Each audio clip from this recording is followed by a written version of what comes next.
didn't feel very consensual. I just got told you're next. So I'm from MAF, and soon that'll be Ministry for Primary Industries. Now, Feds and MAF did not consult before we entered into this, but there are some similarities of view.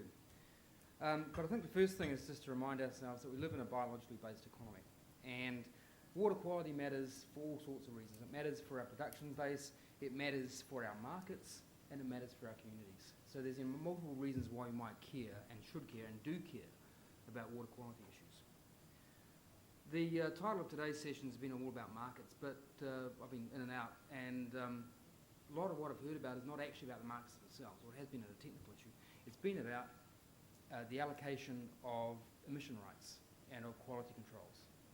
And actually, that's probably the really important bit. And it's not a technical question. It's not a question that scientists or economists can answer.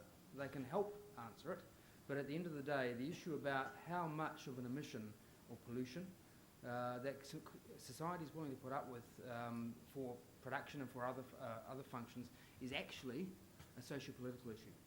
Okay, it's an issue that requires a high degree of consensus between communities about what they want.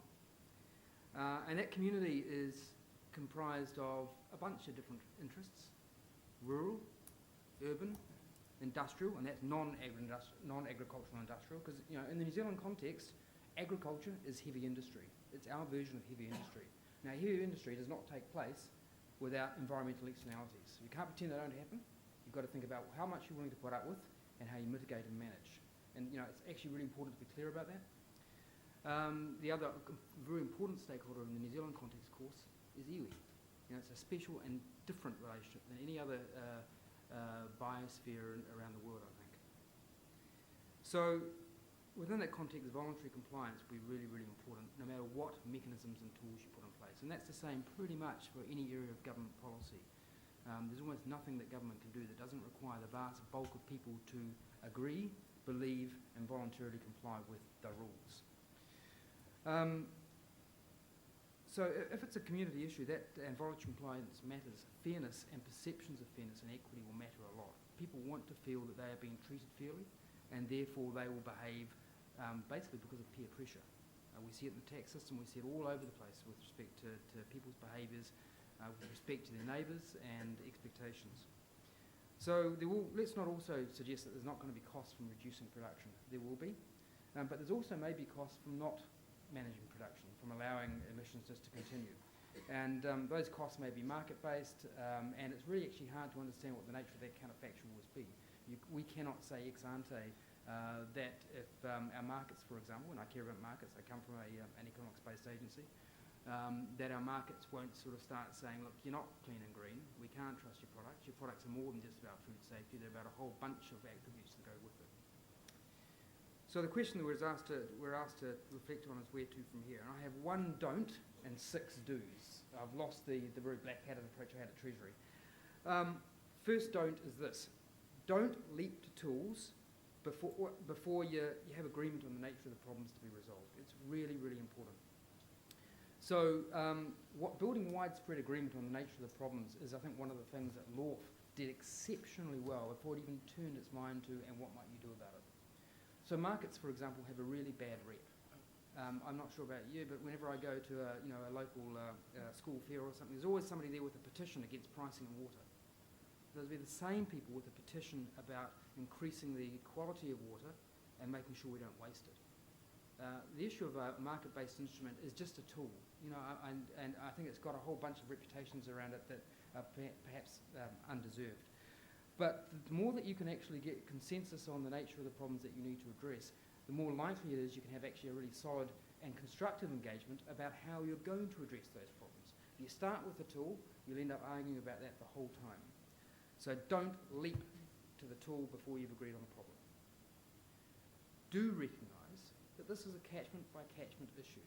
There are some national issues that you can deal with, a la the national policy statement, but at the end of the day, the biota of catchments is actually quite specific to each catchment. A river is not the same as a lake, Rotorua is not the same as Taupo.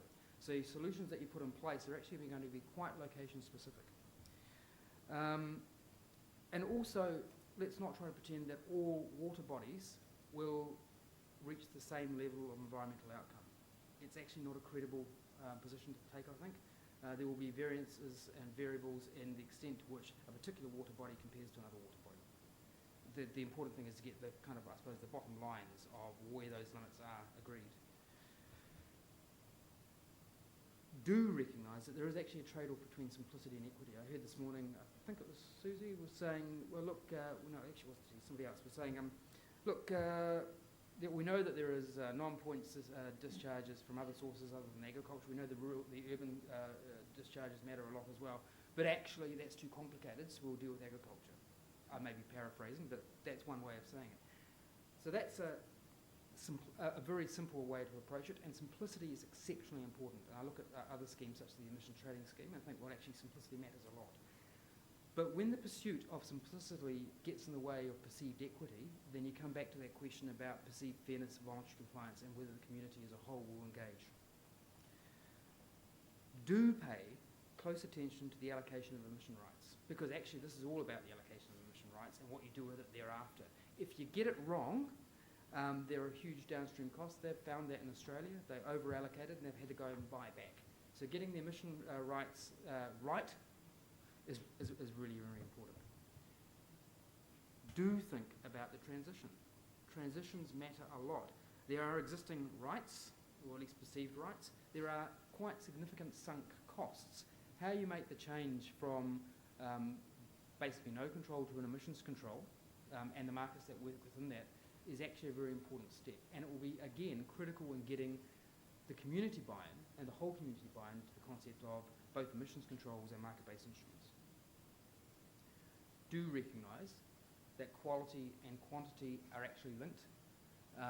It's not true that irrigation will automatically result in waterway degradation, but it is true that intensification has an impact. So you do need to think about the quantity and quality issues at the same time.